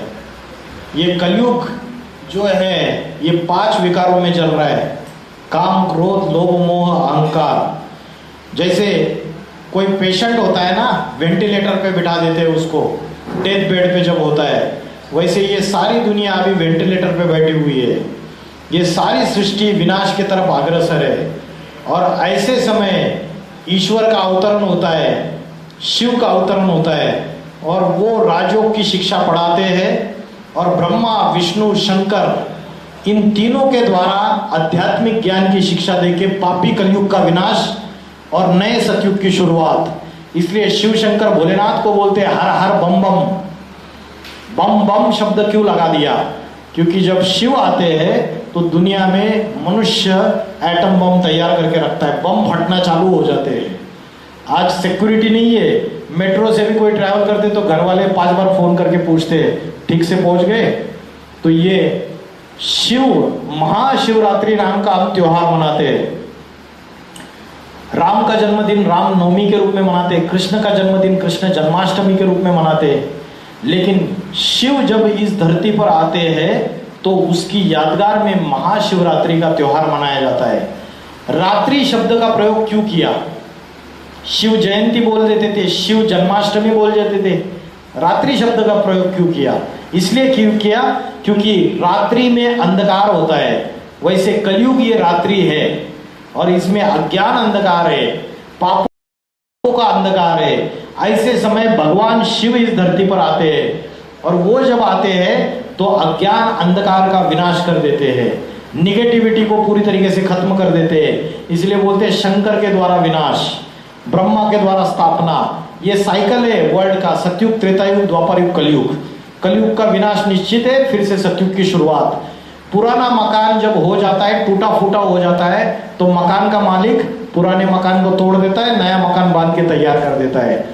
ऐसे ईश्वर का कार्य तभी शुरुआत होता है, वो ब्रह्मा विष्णु महेश के द्वारा स्थापना, पुरानी दुनिया का विनाश और जो नई दुनिया सतयुग आने वाली है उसकी पालना। ये कर्तव्य प्रैक्टिकल में आके करता है वो, ऐसा नहीं कि ऊपर बैठा हुआ है, वो प्रैक्टिकल में नीचे आता है। जब दुनिया दुखी अशांत होती है तो उसको परिवर्तन करने का ध्यान देता है। आज हम सारे कुंभकर्ण की निद्रा में सोए हुए, हमें पता ही नहीं है कि भगवान आ चुका है। वो स्वयं आके आध्यात्मिक ज्ञान दे रहा है। बड़े बड़े जो भविष्यकार है उन्होंने भविष्यवाणियां की है। आपने किसी ने नॉस्ट्राडेमस का नाम सुना है? नॉस्ट्राडेमस की भविष्यवाणी, नॉस्ट्राडेमस की भविष्यवाणियां बड़ी पॉपुलर है, आप गूगल में देख सकते हैं, गूगल करके। उसके बाद एक विदेशी और भी भविष्यकार है, किरो, किट, एंडरसन, जुलबर्न, बाबा वेंगा, और भारत में गोपीनाथ शास्त्री, कल्कि पुराण, भविष्य मालिका। इन सब ने एक कॉमन भविष्यवाणी की है कि उत्तर भारत से एक महापुरुष का अवतार होगा 21वीं शताब्दी में, 21st सेंचुरी में, और वो महापुरुष आत्मा और परमात्मा का ज्ञान देगा। वो भारत के अंदर ऐसी आध्यात्मिक क्रांति लाएगा और ऐसा आध्यात्मिक संगठन स्थापन करेगा कि वो एक जाति, एक धर्म, एक भाषा, एक राज्य, एक राजा, ऐसा वसुधैव कुटुंबकम स्थापन करेगा और अनेकता का विनाश हो जाएगा। सारी बड़ी बड़ी महासत्ताएं भारत के आगे नतमस्तक हो जाएगी, उस व्यक्ति के सामने झुकेगी और भारत विश्वगुरु बन जाएगा। अभी सिर्फ 10-12 साल का समय रह गया। ये इस युग का परिवर्तन का समय आ चुका है। तो ऐसे समय जो मनुष्य अपने मन को एकाग्र करते हुए, राजयोग का अभ्यास करते हुए, आत्मा की शुद्धि करने के लिए मन को शुद्धि करने का अभ्यास करते हैं, वो सारे नवयुग में जाएंगे। तो अभी ऐसा नहीं है कि कोई थोड़े ही लोग बिगड़े हुए हैं, सारी दुनिया बिगड़ी हुई है अभी फिलहाल। और फिलहाल जो समय चल रहा है वो सुधरने का समय चल रहा है, हमारा सबका शुद्धिकरण का समय चल रहा है। तो मैंने जो आत्मा का ज्ञान आपको बताया कि आत्मा का भोजन क्या है, आत्मा के 3 शत्रु कौन से है, आत्मा कहाँ रहती है, आत्मा का ध्यान कैसे करना है, भ्रुकुटी के बीच में रहती है, और मन और बुद्धि की सफाई कैसे करनी है, ये सारी चीजें मैंने आपको समझाई। राजयोग की शिक्षा क्या है, उसके 4 पिलर्स कौन से हैं, ब्रह्मचर्य, शुद्ध अन्न, दैवी गुण और सत्संग, ये सारी चीजें बताई। आप इसमें से एक ब्रीफ छोटा सा लेक्चर मैंने आपको दिया, इसमें से आप कुछ कुछ चीजें फॉलो भी कर सकते हैं अपने जीवन में। ठीक है, ओम नमः शिवाय।